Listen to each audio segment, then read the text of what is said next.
සාදු සාදු සාදු. නමස්කාර වේවා බුදුරුවනට සමදා බුදු හිමි සරණ යමි. නමස්කාර වේවා ධම්රුවනට සමදා සදහම් සරණ යමි. නමස්කාර වේවා සංඝරුවනට සමදා මහා සංඝ සරණ යමි. නමස්කාර වේවා තුනුරුවනට සමදා තිසරණ සරණ යමි. සාදු සාදු සාදු. මාගේ ගුරු දේවෝත්තම පින්වත් ලොකු ස්වාමීන් වහන්සේට මාගේ නමස්කාරය වේවා. සාදු සාදු සාදු. ශ්‍රද්ධාවන්ත වාසනාවන්ත පින්වත්නි, අද දවසේත් මේ පින්වත් පිරිස මේ සූදානම් වෙන්නේ මේ උදෑසන බුදුරජාණන් වහන්සේ විසින් දේශනා කොට වදාළ උතුම් ශ්‍රී සද්ධර්මය ශ්‍රවණය කරන්නට.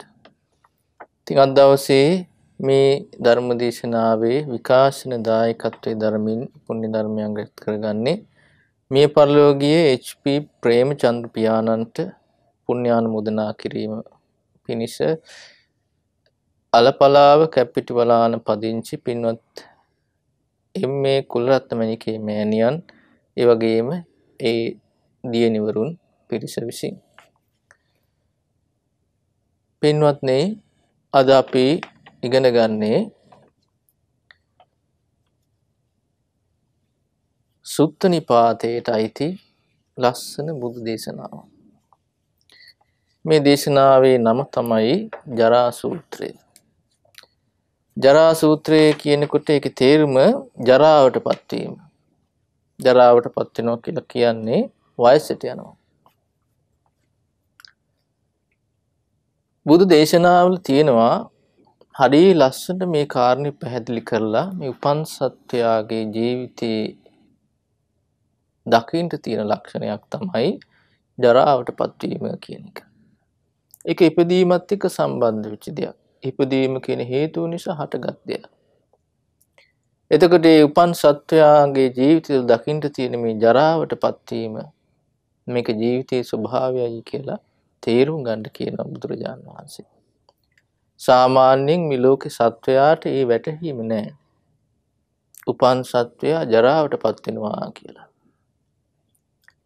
ජරාවටපත් වෙනවා කියන මේ උපන් සත්වයා ජරාවටපත් වෙනවා කියන වැටහීම නැතිකම නිසා සාමාන්‍ය මේ ලෝකේ සත්වයෝ ඒ හැමදාම ප්‍රාර්ථනා කර කර වාසය කරන්නේ ජරාවටපත් නොවන ජීවිතයක් කියලා. ජරාවටපත් වෙන ස්වභාවයෙන් ඉඳගෙන පතනවා. හැබැයි කවදාවත් ඒ ජරාවටපත් නොවන ජීවිතයක් ලැබෙන්නේ නැහැ. මොකද යම් ජීවිතයක් තියෙනද ඉපදීමත් එක්ක ඒ හැම ජීවිතයකම ස්වභාවය ජරාවටපත් වීමයි. පින්වත්නි, බුදුරජාණන් වහන්සේ මේ දේශනාවේදී හරිය ලස්සනට මේ ජරාවටපත් වීම ස්වභාවය ගැන පැහැදිලි කරලා දෙනවා.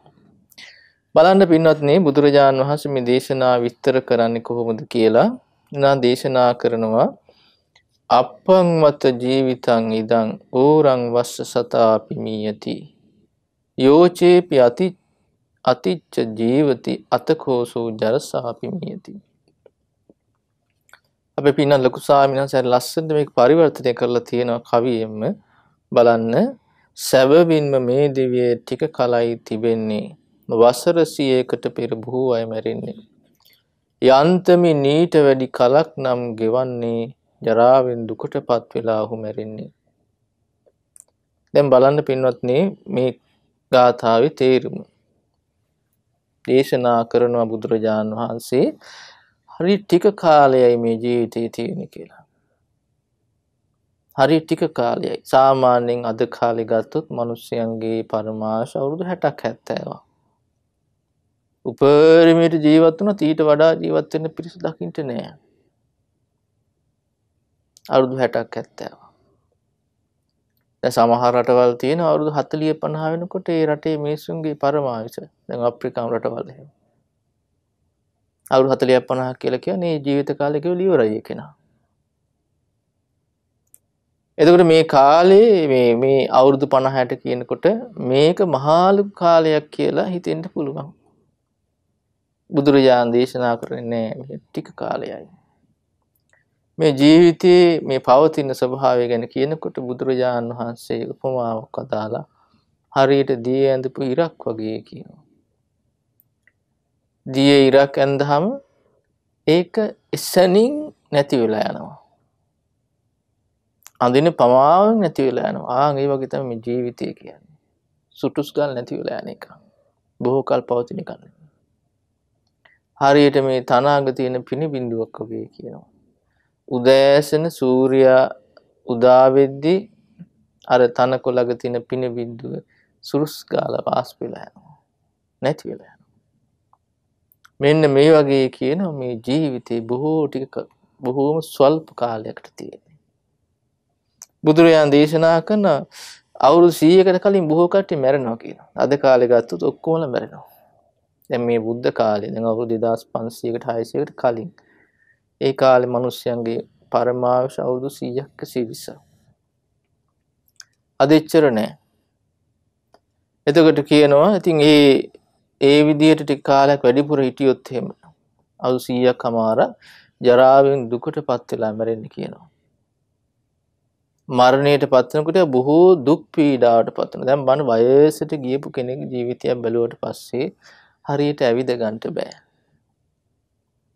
කතා කර ගන්න බෑ. ඇස් දෙක පේන්නේ නෑ. කන් ඇහෙන්නේ නෑ. දැන් බලන්න හිතන්න දැන් ඇත්තෝ ඒ වයසට ගිහිල්ලා ඒ ජරාවට පත් වෙලා ඉන්නකොට මේ මනුස්ස ලෝකේ ඒ කට්ටිය උපන්නේ විදිහට නෙමෙයි. හරි ලස්සන සුන්දර ජීවිත තිබුණු කට්ටිය තරුණ කාලේ බොහෝම සුන්දරව හිටපු කට්ටිය වෙන්න ඕන. හැබැයි ටික ටික මේ ජරාවටපත් වෙලා දිරලා ගිහිල්ලා බැරි ගැහෙන තත්ත්වයට එනවා. දැන් හිතලා බලන්න එහෙම වෙනකොට ජීවිතේ කොයිතරම් අර තනිකමක් දෙන්නවද? දැන් කායික පීඩාව වෙහින් ඒත් එක හිතට දැනෙන හුදකලාව. එතකොට ඔක්කොම විඳලා ගන්න ඕනේ කෙනා. ඉස්සර මං මේ විදිහට ඉන්දියා ලස්සනට ඉන්දියා සෞඛ්‍ය සම්පන්නව නිරෝගීව ඉන්දියා දැන් නෑ. දැන් ඔබ සමහර දැකලා ඇති වයසට ගිය උදවිය ඔය පුටුවකට වාඩි වෙලා ඉන්නවා බලාගෙන. දැන් තරුණ කාලේ සමහරට ඒකට හිතන්නේ නැතුව ඒ වගේ වෙයි කියලා. හැබැයි වුණා. මේක මේ ජීවිතයේ දකින්න තියෙන ස්වභාවයක්. හැම කෙනාගේම ජීවිතයේ දකින්න තියෙන පොදු ස්වභාවයක්. ඒකෙන් පැනලා යන්න, ඒකෙන් බේරෙන්න කිසි කෙනෙකුට බෑ. බුදුරජාණන් දේශනා කරන්නේ ඒකයි. ජරාවටපත් වෙනකොට ඒ කෙනා බොහෝ දුකටපත් වෙලා කියන මැරෙන්නේ. හරියට කෑමක් කන්න බෑ. ලෙඩ ගොඩ. දූල පැනලා විදින යම කවුරු හරි දෙයක් කියනකොට ඒක අහගන්න බෑ. ඇහෙන්නේ ඇස් පේන්නේ. දැන් කලින් මම මේ විදිහේ හොඳ සුවපත් වූ ජීවිතයක් මට තිබුණා. ඒ ජීවිතය මම ගත කළා. දැන් මේ මොකක්වත් නැහැනේ. ඒ කාලේ යාට ආපහු ලැබෙන්නේ නැහැ. දැන් කල්පනා කරලා සමහරට කතාවට කියන වයසට ගියාම පොඩි දරුවෝ වගේ කියලා. දැන් පුංචි දරුවට ඇවිද ගන්නට බෑ. කතා කර ගන්නට බෑ. එහෙම ස්වභාවයක් තියෙන්නේ. තනියෙන් වැඩපලක් කර ගන්නට බෑ. හැබැයි පොඩි කෙනාට බලාපොරොත්තුවක් කර තියෙනවා. ලොකු වෙනකොට මං ඇවිදලා කියලා යනවා. කතා කරනවා. තමන්ගේ වැඩපල කරගන්න පුළුවන් මට. වයසට යනකොට ඒ බලාපොරොත්තු ඔක්කොම සුණු විසුණු වෙලා ගිහිල්ලා. සුණු විසුණු වෙලා ගිහිල්ලා. ආයේ ජීවිතේ යහපත් පැත්තට හැරෙයි කියලා මම බලාපොරොත්තු වෙන්නේ ඒකත් නෑ. මේ දිර්ලා ගියපු ශරීරය ආය නිරෝගී සම්පත්තියට පත් වෙනවා. අය හයි හත්ති ඇතිව ඉන්න පුළුවන්කම ලැබෙනවා. ඒ මොකක්වත් නැහැ. ඉතින් මේ විදිහේ ස්වභාවික ජීවිතයටපත් වෙනවා. එතකොට බුදුරජාණන් දේශනා කරන්නේ මෙන්න මේක තේරුම් ගන්න, මේක තමයි ජීවිතයේ ස්වභාවය. මේ සාමාන්‍ය ලෝකේ මිනිස්සෙකුට මේ කල්පනා වෙන්නේ නැහැ. මේ උපන් සත්වයාගේ මේ ජීවිතේ ජරා මරණ කරා යනවා කියලා. එයා කල්පනා කරන අජරාමර ජීවිතයක් හැම වෙලාවෙම සිහි නගා ගන්න. මේ ජීවිතය තුල ගොඩනගන්න මහන්සි ගන්නේ අජරාමර ජීවිතයක්. ඒක සාක්ෂාත් කළ නොහැකි දෙයක් කියලා මේ හිත පිළිගන්න ලෑස්ති නැහැ. හැම වෙලාවෙම පතන්නේ ඒ ජීවිතේ. උත්සාහ කරන්නේ වගේ වෙන්න. හැබැයි ඒක කරන්න පුළුවන් දෙයක් නෙවෙයි කියලා තේරුම් ගන්න. නුවණ තියෙන කෙනා තේරුම් ගන්නවා මේක. දැන් බලන්න සිද්ධාර්ථ කුමාරයා බොහෝම තරුණ අවදියේ ඉඳද්දි දුටුව වයසට කියලා ජරාවටපත් වෙච්ච කෙනෙක්. දුටු පමණින් කල්පනාව ආවේ මගේ ජීවිතයේ ස්වභාවය මේක නේද කියලා. මගේ ජීවිතයේ ස්වභාවයත් මේක නේද කියලා. දැන් අද කාලේ කීයෙන් කී දෙනෙකුට එහෙම කල්පනාව හිතට එනවද? මේ ජීවිතයේ ස්වභාවය මේකයි කියලා. ඒ තරුණ ස්වභාවයෙන් ඉන්නකොට යෞවන මදයෙන් මත් වෙලා කටයුතු කරනවා. ඊනෙකම හිතන්නේ මට බැරි ගැහෙන ස්වභාවයකට පත් වෙන්න සිද්ධ වෙනවා කියලා. හැබැයි යථාර්ථය ඊට හාත්පසින් වෙනස්. දුකටපත් වෙන්න වෙනවා ජරාව. දැන් බුදුරජාණන් වහන්සේ මේ පෙන්වලා දෙන්නේ ඒක. දැන් බලන්න මේක තේරුම් ගත්තේ නැතිකොට ඒ කෙනාට වෙනදී හරි ලස්සනට බුදුරජාණන් දේශනා කරනවා සෝචන්ති ජනා මමායිතේ නහි සන්තා නිච්ඡා පරිග්ගහ විනා භාවං සන්තමේ විදං ඉති දිස්වා නාගාරමවසි කියනවා මම මගේ යයි සිතාගෙන ශෝක කරත්මය අල්ලගත් සියලු දේ සනාතන නොවෙත්මය විනාශ වෙන ලෝ දහම හැම තැනම තිබෙත්මය දැක මිලස ගිහි ගෙදර විසිතු නොවෙත්මය බුදුරජාණන් දේශනා කරන බලන්ට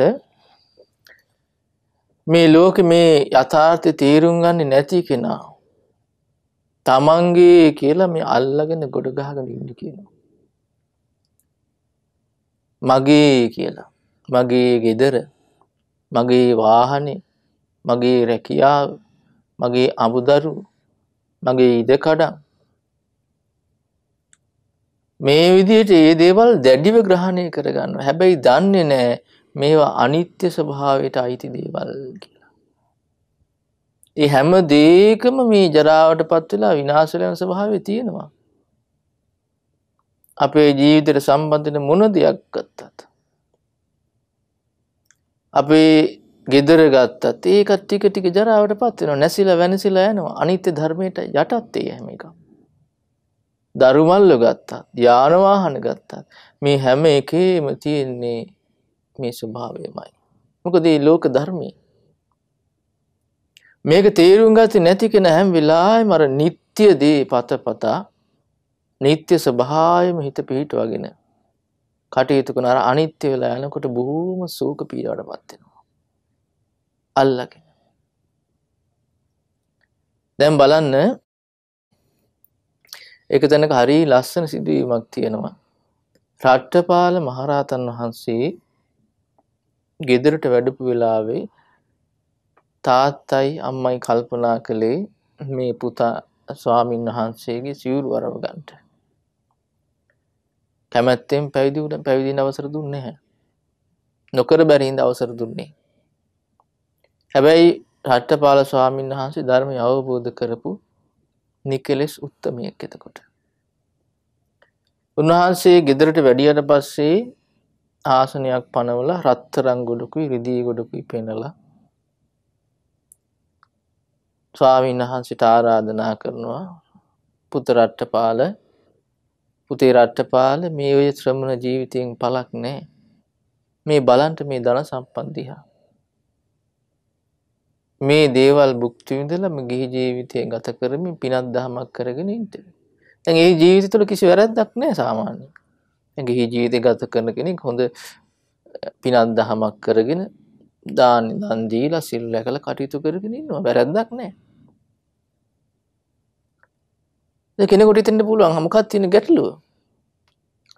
බුදුරජාණන් ධර්මයේ සඳහන් වෙනදී කල්පනා කළාට පස්සේ ඒකේ තියෙන අනතුරු සාමාන්‍ය ලෝකේ මිනිස්සුන්ට තේරෙන්නේ. දැන් එතකොට මේ ස්වාමීන් වහන්සේ කියනවා පිළිගන්නේ නැහැ ඒක. අන්තිමට තාත්තට කියනවා තාත්තේ අමනාපෙන් නැත්නම් මං කාරණයක් කියන්නම්. මේ රන් රිදී ටික අරගෙන ගිහිල්ලා මලු ටිකකට දාලා වාහනයක පටවගෙන ගිහිල්ලා ගඟට ගිහිල්ලා අතාරින්න. මොකද ඇයි මම මෙහෙම කියන්නේ? එතකොට මේ රත්තරන් රිදී ආරක්ෂා කරගන්නට යම් වෙහෙසක් ගන්න ඕනද? ඒ වුණ යම් මහන්සියක් ගන්න ඕනද? ඒ වුණ යම් පීඩාවක් තියනවද? ඒකක්වත් තාතර ඇති වෙන්නේ නැහැ. බලන්න කල්පනා කරන විදිහ. දැන් බලන්න එහෙම නෙමෙයිද මේ ලෝකේ මිනිස්යන්ගේ ජීවිත ගත වෙන්නේ. වෙහෙස මහන්සියලා හරි හම්බ කරනවා. ඒව අල්ලගෙන ඒ මත්තෙම නැහෙනවා. සැනසීමෙන් ඉන්නේ හිතේ සතුටක් නැහැ. සල්ලි හම්බ කරනවා සතුටක් නැහැ. යාන වාහන ඉඩකඩම් ගන්න සතුටක් නැහැ. අමුදරුවෝ ඉන්නවා සතුටක් නැහැ. හැම වෙලාවෙම මොකක් හරි ප්‍රශ්නයක පැටලිලා පීඩාවෙන් ඉන්නේ. හේතුව මේ ලෝකයේ මේ ස්වභාවය මේ අනිත්‍ය ධර්මය තේරුම් ගන්න. මේ ධර්මතාවය ගැන වැටහීමක් නැහැ. අල්ලාගෙන දුක් විඳින්නේ. තමන්ගේ තියෙන මෝඩකම නිසා ප්‍රඥාවේ දුර්වලකම් නිසා ඒ පීඩාවටපත් වෙලා කටයුතු කරන්නේ. ඉතින් බුදුරජාණන් මේ කාරණේ පෙන්වන්නේ. ඉතින් මේක මේ දකින්න කෙනා මේ බඹසර වාසයටමයි කැමති වෙන්න ඕන කියන්නේ ඒක. දැන් ඒකනේ බලන්න සිද්ධාර්ථ කුමාරයා දැන් ජරාවට පත් වෙන ජීවිතේ, ලෙඩ වෙන ජීවිතේ, මරණයට පත් වෙන ජීවිතේ ගැන වැටහීම ආවට පස්සේ මේ ජීවිත ස්වභාවය මේකයි කියලා ගිහි ගෙදර වාසය කරන්න කැමති වුණේ නැහැ. හැම වෙලාවෙම කල්පනා කළා මේ ජරාවට පත් වෙන ස්වභාවයෙන් ඉන්න මම ජරාවට පත් නොවන දෙයක් හොයන්න ඕනේ. කල්පනා කරන ජරාවට පත් වෙන ස්වභාවයෙන් ඉන්න මම ජරාවට පත් වෙන දෙයක්ම නම් හොයන්නේ වැඩක් නැහැ. කල්පනා කරලා බැලුවට පස්සේ උන දකින්න තියෙන්නේ මොකද්ද? ගේ දොර ඉඩකඩම් දරුමලු හැම දෙයකම තියෙන ජරාවට පත් වෙන ස්වභාවය. ලෙඩ වෙන ස්වභාවය, මරණයට පත් වෙන ස්වභාවය, හිත කෙලසන ස්වභාවය. ඒකෙන් මම මිදිලා අජරාමර නිවන හොයාගෙන යන්න ඕන කියලා ඒ නිවන හොයාගෙන යන ගමනට පිටත් වුණා. අර සියලු සැප සම්පත් අතහැරියා. ඒ අතහරින්ට ඒ ශක්තිය ලැබුණේ අර අවබෝධයත් එක්ක. අර අවබෝධයත් එක්ක මේ ජීවිතයේ ස්වභාවය මේකයි කියලා. දැන් සාමාන්‍ය ලෝකේ මිනිස්සුන්ට හිතා ගන්නවත් බැයි අවබෝධය වැටහීම නැති කෙනෙකුට කොහොමද මෙහෙම දෙයක් අතාරින්නේ? මහා ධන සම්පත් තිබුණා අතහැරියා. Tamanට පණ වගේ ආදරය කරන බිරිඳක් ඉඳියා අතහැරියා. දරුවෝ අතහැරියා. ඒ විතරක් නෙවෙයි අතට ලැබිච්ච ශක්තිති පදවිය අතහැරියා. මේ ලෝකෙම පාලනය කරන ආනුභාව සම්පන්න ආශ්චර්යවත් කාම්භෝගීන් අතර අග්‍ර මේ ලෝකේ පුද්ගලයා වෙන්න වාසනාව තිබුණා. අතහැරියා. මොකද උන්වහන්සේ තේරුම් ගත්ත ඒ ජීවිතේ වඩා උත්තරීතර දෙයක් තියෙනවා. මොකද මේ හැම එකම අනිත්‍ය ධර්මයටයි අයිති. කොයිතරම් අල්ලගෙන ඉදියත් එක වෙනස් වෙලා යනවා. හැමදා පවත්තන්ට බෑ. වෙනස් වෙලා යනවා. සක්විති රජ වෙලා අවුරුදු ලක්ෂයක් ඉඳියත් වැඩක් නෑ. මේක විස්තරයක තියෙනවා මහා මන්දාතු කියලා සක්විති රජ කෙනෙක් ඉඳියා. මේ මහා මන්දාතු සක්විති රජුරුවන්ගේ ආයුෂ ගැන කියනකොට කියනවා ඒ සක්විති රජු රජකම් කළා මනුස්ස ලෝක විතරක් නෙමෙයි චාතුම් මහ රජුක විතරක් නෙමෙයි තව්තිසාවෙත් රාජ්‍ය පාලනය කළා. තව්තිසාවේ භාගයක් සක්‍රදිව්‍ය පාලනය කරලා තියෙන භාගයක් මහා මන්දාතු රජු. මහා මන්දාතු රජු දීර්ඝ කාලයක් ඒ ආයුෂ ගෙවලා තියෙන කොච්චරද කියන්නේ මහා මන්දාතු රජු ඉන්නකොට 36 දෙනෙක් සක්‍ර දෙවිවරු 36 දෙනෙක් පත් වෙලා තියෙනවා. කෝටි ගාණක් ආයුෂ. එතකොට කියන ඒ වුණත් තෘප්තියකටපත් උන්නේ නැහැ කියනවා. අනිත් වෙලා ගියා. අද ඒ සඳහනක්වත් නැහැ ලෝකේ ගැන. ඉතින් මේකයි මේ කියන්නේ මේ ජීවිතයේ ස්වභාවය අනිත්‍ය ධර්මයට අයිති කියලා. ඊළඟට ඊළඟට කියන එක මරණේන පිතං පහියති යම් පුරිසෝ මමිදන්ති මඤ්ඤති ඒතං දිස්වාන පණ්ඩිතෝ නමමත්තාය නමේත මාමකෝ. සිතා සිටියද කෙනෙක් මම මගේ යයි කියා මරණයේදී ඒ කෙනායම දාලා ගියා. නැනවතුන් මේ කරුණ හොඳින් සිත තුල තියා කිසි දිනක නොමැලේ මමය මාගේ කියා. මොන විදිහට දෙයක් මේ මට අයිති මගේ කියලා අයිතිවාසිකම් කියාගෙන අල්ලගෙන හිටියත් ඒ කෙනාට ඒක දාලා යන්න වෙනවා. දාලා යන්න වෙනවා. පින්නතුනි යම් දවසක අපේ ජීවිතයට සිද්ධ වෙන දෙයක් තමයි මරණයට මුහුණ දෙන්න සිද්ධ වෙනවා කියන්නේ. උපාන සත්වයාට එක දවසක් එන අනිවාර්යයෙන් මේකට මුහුණ දෙන්න වෙනවා. ඒ මරණය අපි කරා එනකොට අපිට බෑ ඒකට බෑ කියන්න. විරුද්ධ වෙන්න. විරුද්ධ වෙන්න බෑ. එතකොට අපි මේ ලෝකේ අල්ලගින්න දේවල් ඔක්කොම අතහරින්න වෙන අපි අකමැති වුණත්. දැන් මේ ජීවිතේ ගත කරන යම් යම් සිදුවීම් වෙනකොට අපි කැමති දේවල් අපිට වෙන් වෙන්න වෙනවා. දුරස් වෙන්න වෙනවා. සමහර රැකියා කරනකොට වෙන තැනකට ගිහිලා ඉන්න වෙනවා. යම්කිසි කාරණා සිද්ධ වෙනකොට අපිට වෙන් වෙලා ඉන්න සිද්ධ වෙනවා. අපි ප්‍රිය ආදරය කරන කට්ටියකින් ආදරය කරන වස්තු වලින්. කැමති දේවල් වලින්. හැබැයි උත්සාහ කරනවා නෑ එහෙම නොවේ තියන්න.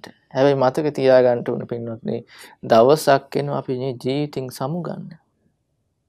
අනිවාර්යයෙන්ම එනවා. එතකොට මේ හැම දෙයක්ම දාලා යන්න වෙනවා. එබැවින් මේ ලෝකේ අතීතයේ ඉඳලා ගත්තට පස්සේ ඒක නෙවෙයිද උනේ.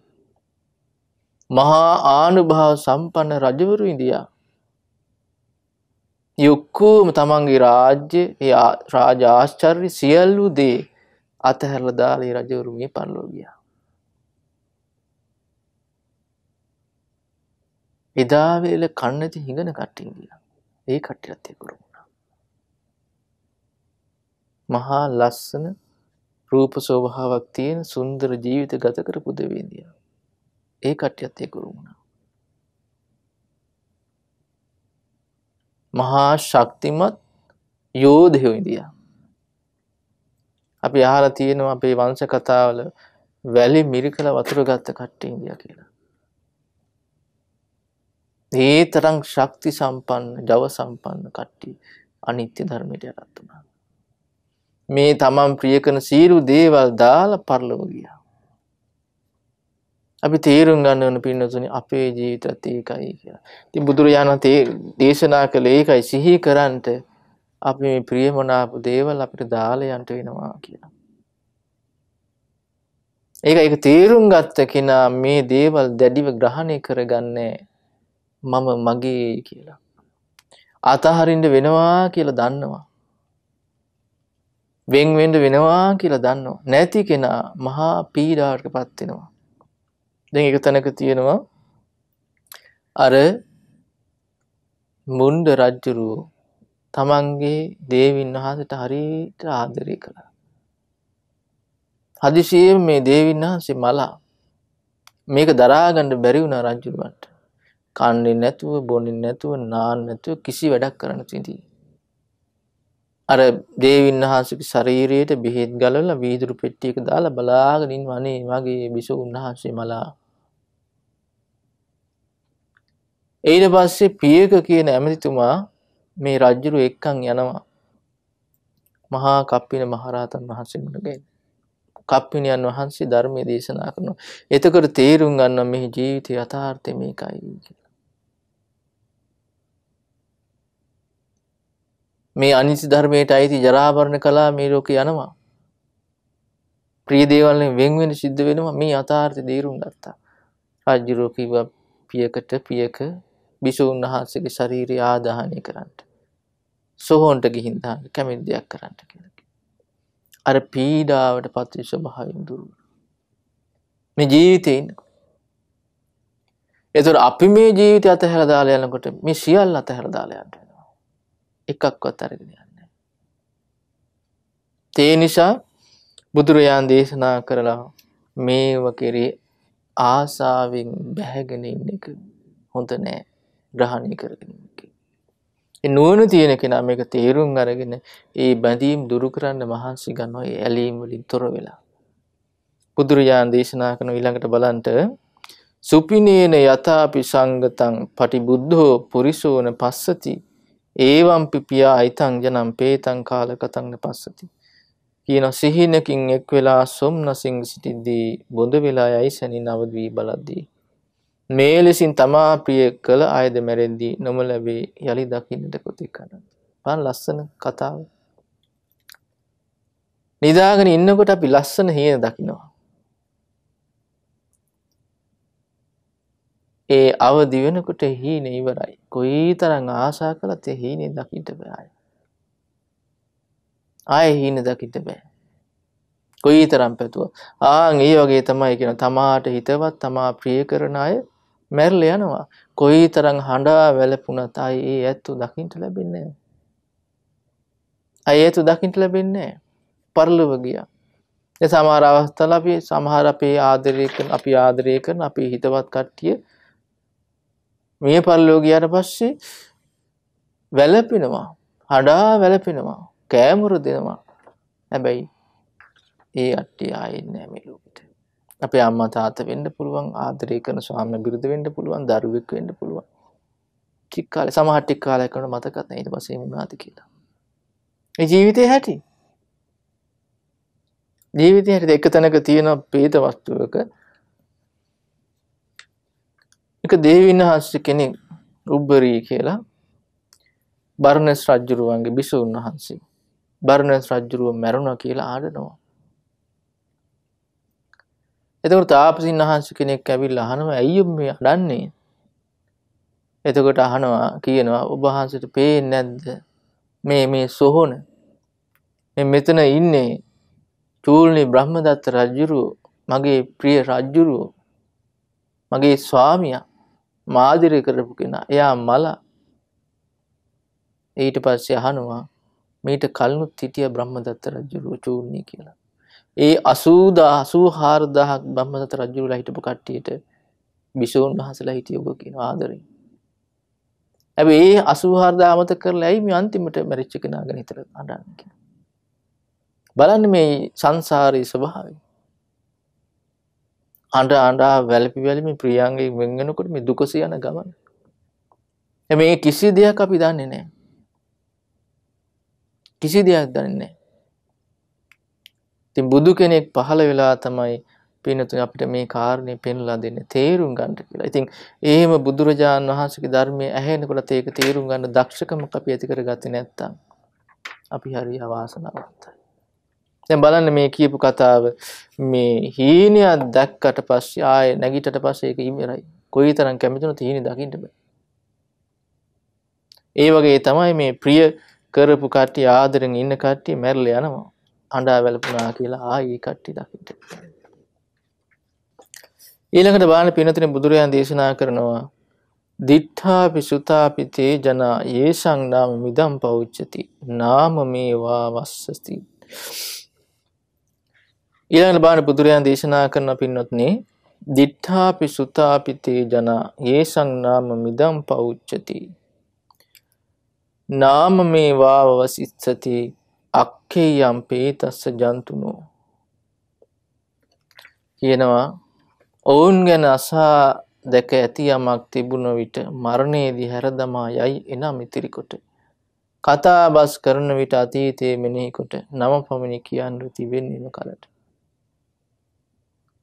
අපි ප්‍රිය කරන ආදරය කරන කට්ටිය මැරලා ගියාට පස්සේ ඒ කට්ටිය කරපු කියපු දේවල් ගැන මතකයක් විතරයි තියෙන්නේ. දැන් අබහල ඇති සමහර කට්ටිය කතා වෙනවා. අපේ අම්මා මලයි කාලේ මෙහිමයි හිටියේ මේ වගේ දේවල් කළා. සමහර විශේෂ කෙනෙක් මරුණට පස්සේ සංවත්සරේ සමරනවා අපි. අවුරුදු ගණන් දැන් අවුරුදු 100යි 150 මේ විදිහට කියලා. ටික කාලයක් යනවා ගිහලා පස්සේ ඔක්කොම නැති වෙලා යනවා. අපේ ජීවිත ස්වභාවයත් ඒකයි. ඒ සාමාන්‍ය මිනිස්සෙක් වෙනකොට දැන් දවස් 7ක් ඉවරයි කියලා දාන දෙනවා. මාස 3ක් ඉවරයි කියලා පිරිතක් කියලා දාන දෙනවා. අවුරුද්දක් ඉවරයි දාන දෙනවා. මේ විදිහට කියලා සිහිපත් කරලා කටයුතු කරන එච්චරයි. ඊට එහා දෙයක් නෑ.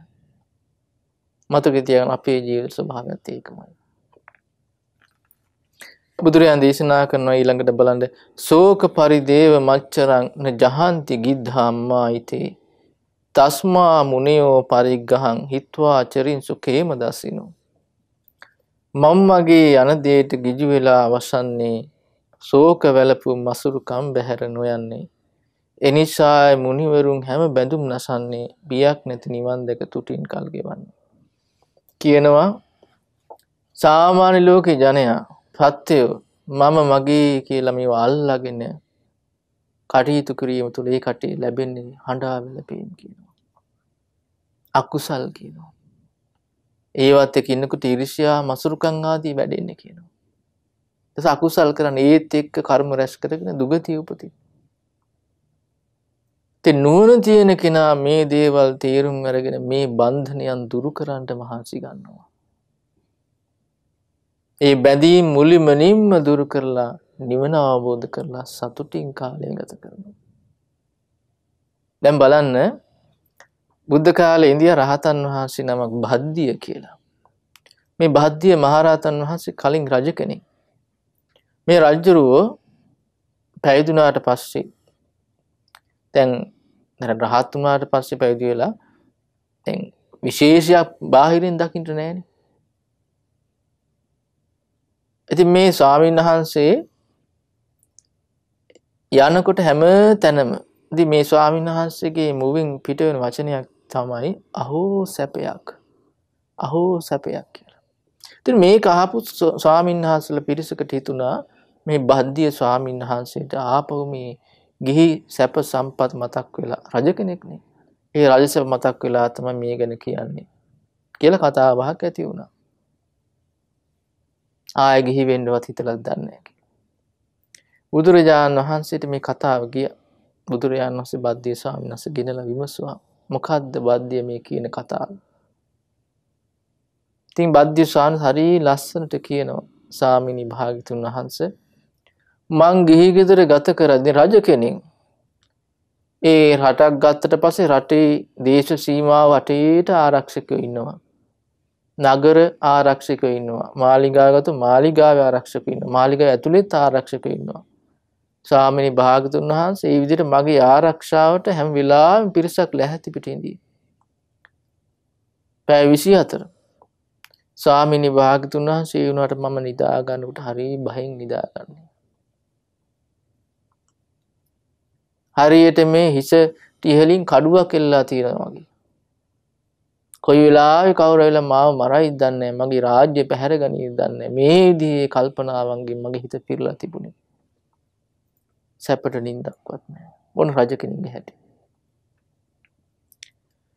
බුදුරජාණන් වහන්සේට බද්දිය ස්වාමීන් වහන්සේ කියනවා ස්වාමීනි භාගතුන් වහන්සේ දැන් මගේ ආරක්ෂාවට කවුරුත් නැහැ. මම කොහේ ගියත් තනිව ඉන්නේ කියනවා. හැබැයි ස්වාමීනි මං සතුටින් ඉන්නවා. මේ සැනසීම මේ හිතේ ඇතිවෙන මේ සැනසීම දකින්නකොට තමයි මගේ මුවින් මේ වචනේ පිට වෙන්නේ නිතින්ම. අහෝ සැපයි කියලා. බලන්න මේ බන්ධනයන් දුරු කරපු කෙලෙස්ුල් උදුරා දාපු මුනිවරයාගේ හිත තුල තියෙන සැපේ.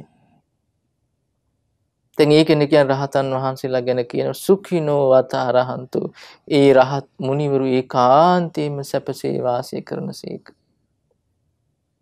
ඉතින් අපේ ජීවිතවල සාමාන්‍ය මනුෂ්‍ය ජීවිතවල එහෙම දෙයක් නැහැ.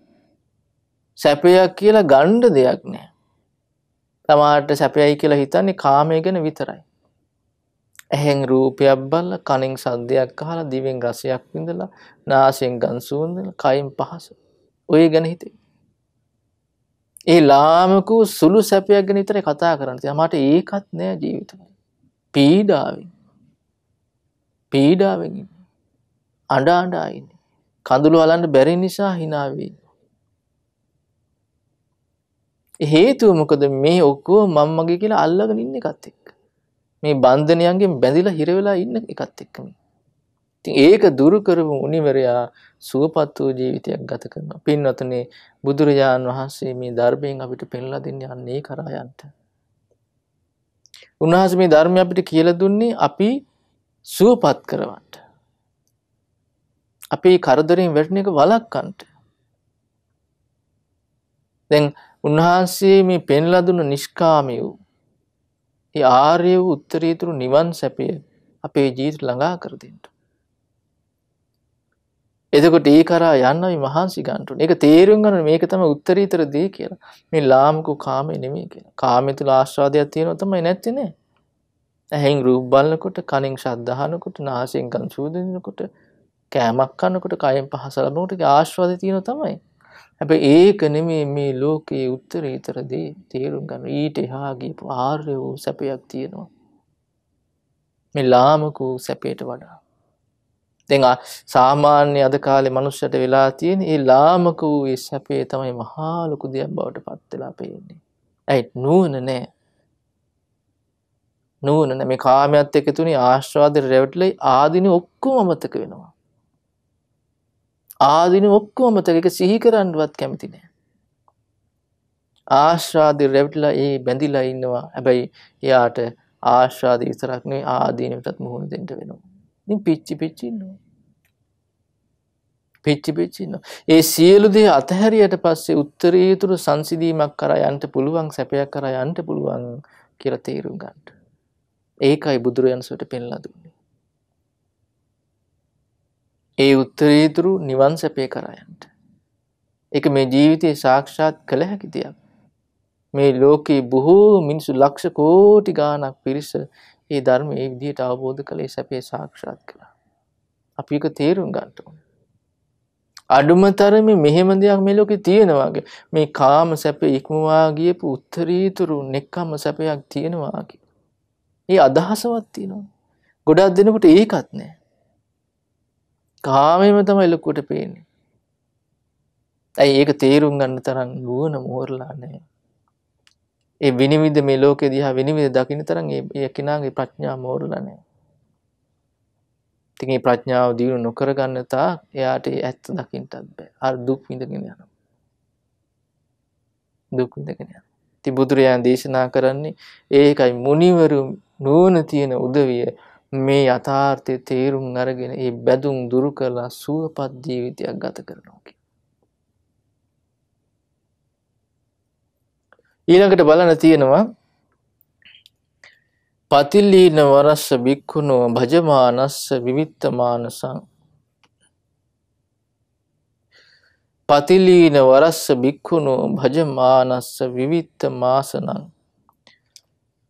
සාමග්ගිය මාහු තස්සතං යෝ අත්තානං භවතින දස්සේ හුදකලාවේ උතුම් දිවි ගෙවන සමනහට විවේකයේ තිබෙන ගිරි ගුහාවල සිටින විට තමා තුල කිසිදුවක් නොමැති බව දකින විට එක් වෙලා වසයේ දහම සමගින විට බුදුරජාණන් දේශනා කරනවා ඒ හුදකලාවේ උතුම් නිවන් සැප විඳින ශ්‍රමණයන් වහන්සේ තමන්ගේ ජීවිතය තුල ඒ දකින සංසිඳීම ඒක දකිනකොට තිබෙන සංසිඳීම දකිනකොට ඒ ධර්මයේ හා එක් වී වාසය කරනවා කියන්නේ. මේ ලෝකයේත් එක්ක නෙමෙයි. ඒ උත්තරීතර අමා මහ නිවනත් එක්ක. ඊළඟට කියනවා සබ්බත් මුනි අනිසිතෝ න පියං කුබ්බති නෝපි අප්පියං තස්මින් පරිදේව මච්චරං පන්නේ වාරි යතාන ලිප්පති. කියන ලෝභයේ කිසිවක් කෙරෙහි තණ්හාව ඇති නොවන මුනිදුහට නැත කිසිත් කැමැති අකමැති කරුණ වැළපී මසුරුකම් ඔහු කෙරෙහි නොම ගැලෙන දිය බිඳකි නෙළුම් කොළයේ නොරැඳවීම වැටෙන. ඒ නිවන අවබෝධ කර මුනිවරයාගේ ජීවිතය හරියට කියනවා නෙළුම් කොළයක් වගේ. මේ ලෝකයේත් එක එකතු වෙන්නේ අර නෙළුම් කොළයේ වතුරේ රැඳෙන්නේ වගේ. ඒ උත්තමයාගේ ජීවිතය තුළ තණ්හාව නැහැ. මේකට කැමති මේකට අකමැති කියලා විශේෂයක් නැහැ. මේ ලෝකයේ දිහා උපේක්ෂා සහගත සිතින් වාසය කරන්නේ. දැන් බලන්න එක තැනක තියෙනවා මහා කොට්ටිත මහරහතන් වහන්සේ සාරිපුත්තයන් වහන්සේ සමග කරපු සාකච්ඡාවක විස්තරය. ඒ කියනවා බුදුරජාණන් වහන්සේ ගැන හරි ලස්සන විස්තරයක්. බුදුරජාණන් වහන්සේට ඇහැක් තියෙනවා. බුදුරජාණන් වහන්සේ ඇහෙන් රූප දකිනවා. හැබැයි චන්දරාගෝ භගවතු නැති. ඒ මුල් කරගෙන චන්දරාගයක් තථාගතයන් වහන්සේගේ තියට ගන්නෑ. සුවිමුත්ත චිත්තෝ භගවා. භාගතුන් වහන්සේ මනාකොට මිදුණු සිත් ඇතිසේක. කනක් තියෙනවා. කනෙන් ශබ්දා හැබැයි චන්දරාගයක් නෑ. බලන්න මේ ලෝකේ අහන දකින දේවල්ට ඇලෙන්නේ නැතුව ඉන්නවා මේ මුනිවරයා. ඒ රහතන් වහන්සේලා ස්වභාවය ඒකයි. මොන දේ වුණත් කැමැත් මේ දේට විශේෂ කැමැති මේකට අකමැති කියලා විශේෂ වෙනසක් නැහැ. දැන් අර රහතන් වහන්සේගේ ජීවිතවල ගැන කියනකොට තේර ගාථාවල තියෙනවා මේ ජීවත් වෙන්න කියලා 아무තු ආශාවක් නැහැ. මරණයටපත් වෙන්න කියලා කැමැත්තකුත් නැහැ. මරණ මාසෙ පඩියේ බලාපොරොත්තුෙන් ඉන්න සේවකෙක් වගේ මම මේ බලාගෙන ඉන්නේ මේ ශරීරය අතහැරලා දාන්න. පිරිනුවම් පාන කාලය ආවට පස්සේ බලන්න මේ මුනිවරුන්ගේ ජීවිතවල ස්වභාවය අපිට හිතා ගන්නවත් බෑ. ඉතින් අපිට අඩුම තරමේ අදහසක් ඇති කරගන්න පුළුවන් නම් මේ ලෝකේ මේ කාම සැපේ ඉක්මවා ගියපු උත්තරීතර නිවන් සැපයක් තියෙනවා. මේ ධර්මයේ පුරුදු කිරීමේ සාක්ෂාත් කරන්න පුළුවන් කියලා ඒකත් වටිනවා. ඒකත් වටිනවා. ඊළඟට බුදුරජාණන් දේශනා කරන බලන්ට උද බින්දු යථාපි පොක්කරේ පදුමේ වාරි යථාන ලිප්පති ඒවං මුනිනෝ පලිප්පති යදිදං දිට්ඨ සුතං උතේසුවා. නිලුම් කොළයෙන් වැටෙන දිය බිඳක් විලසටම පියුම් මත නොරඳිනා පන් පොදක් විලසටම ඇසූ දුටු හා සුවඳ රස පහස් සැවුමටම නොමැලෙයි මුනිතුමා පන් පොදක් විලසට. මේ ලෝකයේ මුනිවරයා මේ අහන දකින කිසි දෙයකට හිතට හිතුවිල්ලට පව ඇලෙන්නේ නැහැ කියනවා. හරියට උපමාව කියනවා හරියට මේ නෙළුම් මලක් මත වතුර නැදින්නේ නැහැ වගේ. නෙළුම් කොළේ වතුර පීටන්නේ නැහැ වගේ කියනවා. බුදුරජාණන් දේශනා කරන බලන්ට දෝනෝ නහි තේන මඤ්ඤති යදිදං දිට්ඨ සුතං මුතේසුවා නාඤ්ඤේන විසුද්ධ මිච්ඡති නහිසෝ රජ්ජති නෝ විරජ්ජති. තමා දකින ආසන සුවඳ රස පහස ගැන රහත් මුනිතුමාහට සිතක් නැතෙහි රැඳෙන නොම සිතයි සනසුමක් ලබන්නට නොමග කින නොමැලී රාගයට හෝ විරාගයට හැදෙන. බලන්න පින්නතුනේ ඒ රහත් මුනිවරයාගේ හිත තුල තියෙන ස්වභාවය. නිවන් සැපේ අත්විඳින ඒ උත්තමයාගේ ජීවිතය තුළ තියෙන ස්වභාවය. කියනවා මේ අහන දකින කිසි දෙයකට නාසයට දැන ගඳ සුවඳකට දිවට දැන රසයට කයට දැන පහසට හිතට හිතුවිල්ලට ඇලෙන්නේ නැහැ, ගැටෙන්නේ නැහැ. කිසි දෙයකට ඇලෙන ගැටෙන සිතක් ඇති වෙන්නේ නැහැ. ඒ සියල්ලෙන්ම මිදුණු සංසිඳුණු හිතක් ඇතිව වාසය කරන්නේ. ඒ උතුම් අරහත් වූ උත්තමයන්ගේ ජීවිතයේ ස්වභාවයයි. බලන්න පිළිතුරුනේ බුදුරජාණන් වහන්සේ මේ දේශනාව අපිට පෙන්වන කතාව. උනා දේශනා කරන මොකද මේ ජීවිතේ ජරාවටපත් වෙනවා. වයසට යනවා. මේ ජීවිතය තුළ සාමාන්‍ය ලෝක සත්‍යය මම මගේ කියලා අල්ලාගෙන ඒ මත්තෙම නැහෙනවා. මහා පීඩාවකින් හඬා වැළපීම් වලින් යුක්තව දුකසේ මේ ජීවිතය ගත කරනවා. අනිත්‍ය ධර්මයට මේ ලෝකේ යටත් වෙනවා කියලා තේරුම් ගන්න. නුවණ තියෙන කෙනා මේ ධර්මයේ තේරුම් අරගෙන මේ සියලු බැඳුම් දුරු කළා උතුම් අරහස්සු වෙදිනවා. ඉතින් බුදුරජාණන් වහන්සේ අපිට මාර්ගය පෙන්වන්නේ අන්නේ කරා යන්න. පින්වත්නි බුදුරජාණන් වහන්සේ මේ දේශනාව කරාට පස්සේ මේ දේශනාව ශ්‍රවණය කරපු පින්වත් පිරිස මඟපල් ලැබුවා. විශේෂයෙන් මේ දේශනාව බුදුරජාණන් වහන්සේ කරේ සාකේත නුවර එක බ්‍රාහ්මණ පවුලක් වෙමින්. මේ දෙන්නට කීවේ බුද්ධ මාතා බුද්ධ පිතා හේතුව තමයි බුදුරජාණන් වහන්සේ සාකේතයට වැඩියට පස්සේ බුදුරජාණන් වහන්සේට කියන්න ගත්තා මේ පුතේ කියලා. හේතුව තමයි සසරේ බොහෝ කාලයක් මව්පියවරුන් හැටියට සුළු මවසුළු පියා හැටියට ඉඳලා තියෙනවා. ඒ පුරුද්දට සසරේ ආ පුරුද්දට බුදුරජාණන් වහන්සේ දුටු පවණින් කිය පුතා කියලා. ඉතින් පිරිස කතා කරන්න ගත්ත මේ බුද්ධ මාතා බුද්ධ පිතා හැටියට. ඒතකොට මේ දෙන්නට තමයි බුදුරජාණන් වහන්සේ මේ ධර්මයේ දේශනා කළ මේ ධර්මය අහලා ඒ පින්නතුන් මඟපල් ලැබුවා. ධර්මයේ පුරුදු පුහුණු කරලා මේ ජීවිතය අවසන් වෙනකොට උතුම් අරහත් ඵලය සාක්ෂාත් කරලා දෙන දෙපළම. ඉතින් පින්නතුන් අපි තේරුම් ගන්න ඕනේ අපේ ජීවිත ස්වභාවයත් මේකයි. මොකද්ද? ජරාවටපත් වෙනවා. ජරාවටපත් වෙන ජීවිතයකින් යුක්තයි අපි. ඒකෙන් මිදිලා නැහැ. මේ ජීවිතය ගත කරනකොට අපි මේ දේවල් මම මගේ කියලා අල්ලගෙන ඉන්නවා නම් අපිටත් උරුම වෙන්නේ හඬා වැළපෙන ජීවිතයක්. හඬා වැළපෙන ජීවිතය. ඉතින් මේකෙන් නිදහස් වෙන්න නම් අපි මේ ධර්මයේ පුරුදු කරන්න ඕනේ. ධර්මයේ පුරුදු නොකළ මේක නිදහස් වෙන්න වෙන ක්‍රමයක් නැහැ. මම මේ දුක නිදහස් වෙනවා ඔය අතහැරලා දානවා කියලා එහෙම අතහැරෙන්නේ නැහැ ඒවා. ඒ බන්ධනයන් කඩා බෙදලා දාන්න ප්‍රඥාව නැමැති ඒ කුසලතාවය අපි දියුණු කර ගන්න ඕනේ. ඒ ප්‍රඥාව වැඩෙන්නේ මේ ධර්මයේ පුරුදු පුහුණු කිරීමෙන්.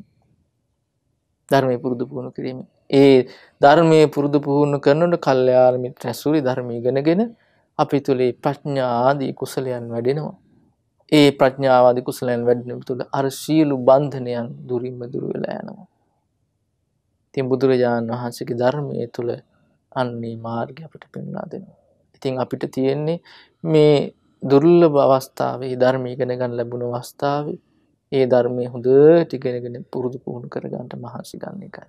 ඉතින් අපි මේ පින්වත් සීල දිනාටම බොහෝමත් මෙසිතින් සෙත් පතනවා මේ ධර්මයේ පුරුදු පුහුණු කරලා ඒ සියලු දුකෙන් නිදහස් වෙන්න වාසනාව සැලසේවා. පින්වත්නි අද දවසේ මේ ධර්ම දේශනාවේ සිද්ධ කිරීමෙන් රැස් කරන්ට දුන සීල පුණ්‍ය ධර්මයන් අපි අනුමෝදන් කරමු. සියලු දෙවියන්ට සියලු දෙවියෝ මේ පුණ්‍යානුභාවයෙන් සපවත් වේවා. ශ්‍රද්ධාදී ශේක බල ධර්මයන් දියුණු කරගනිත්වා. දෙවියන්ගේ ධාර්මික දිව්‍ය රැකවරණය පිහිට ආරක්ෂාව අද දවසේ මේ ධර්ම දේශනා විකාශන දායකත්වයේ දරන මේ කුලරත්න මණිකේ මෑණියන් ඇතුළු සියලු දෙනාට සලසා දෙත්වා. පිනෙන් සතුටුණු දෙවියෝ චතුරාර්ය සත්‍ය ධර්මයේ අවබෝධ කරගනිත්වා. අපගේ පින්වත් ලොකු ස්වාමීන් වහන්සේට පුණ්‍යානුමෝදනා වේවා. මේ පුණ්‍යානුභාව බලෙන් පින්වත් ලොකු ස්වාමීන් වහන්සේ නිදුක් වේවා, නිරෝගී වේවා, සුවපත් වේවා, චතුරාර්ය සත්‍ය ධර්මය අවබෝධ කරගනිත්වා. ඒ වගේම ලිඳකොටුව අලපලාව කැප්පිටිවලාන පදිංචිව සිට 2017 ඔක්තෝබර් මාස 17 වන දින මිය පරලොව ගිය එස්.පී. ප්‍රේමචන්ද්‍ර පියාණන්ට පුණ්‍යානුමෝදනා වේවා. මේ පුණ්‍යානුභාව බලෙන් ඒ පින්වත් මහත්මයාගේ පියාණන්ගේ පරලොව ජීවිතයේ සුඛී සුවපත් භාවයට පත් වේවා. ඒ වගේම අද දවසේ මේ දේශනා විකාශන දායකත්වයේ දරු ඒ කුලරත් මණිකේ මෑණියන්ගේ නමින් මිය පරලොව යන්ට යෙදුණු සියලුම ඥාති මිත්‍රාදීන්ට පුණ්‍යානුමෝදනා වේවා. ඒ සියලු දෙනාගේ පරලොව ජීවිත සුඛී සුවපත් භාවයට පත් වේවා. ආර්ය සත්‍ය අවබෝධ කරගන්නට වාසනාව උදා වේවා. ඒ වගේම කොරෝනා වසංගත හේතුවෙන් රෝගාතුරව සිටින ලංකා වාසී ලෝක වාසී සියලු දෙනාට පුණ්‍යානුමෝදනා වේවා. ඒ සියලු දෙනාට නිදුක් නිරෝගී සුවපත් භාවයේ සැලසේවා. ඒ වගේම අද දවසේ මේ ධර්ම දේශනා විකාශන දායකත්වයේ දරන ඒ අලපලාව කැප්පිටිවලාන පදිංචි පින්වත් එම්.ඒ. කුලරත් මණිකේ මෑණියන් ඇතුළු ඒ දියණිවරුන් සියලු දෙනාට පුණ්‍යානුමෝදනා වේවා. ඒ සඳහා උපකාර කරපු සියලු දෙනාට පුණ්‍යානුමෝදනා වේවා. උතුම් චතුරාර්ය සත්‍ය ධර්මය අවබෝධ කරගන්නට මේ පුණ්‍ය ධර්මයන් ඒකාන්තයෙන්ම හේතු වාසනා වේවා. ඒ වගේම මහමෙවුනා වාසී ලෝවාසී සියලුම පින්වත් ස්වාමීන් වහන්සේලාට අනගාരികා මෑණියන් වහන්සේලාට පැවිදි අපේක්ෂක දුවා දරුවන්ට පුණ්‍යානුමෝදනා වේවා. උතුම් චතුරාර්ය සත්‍ය අවබෝධයේ පිණිසම පුණ්‍ය ධර්මයන් හේතුපකාර වේවා.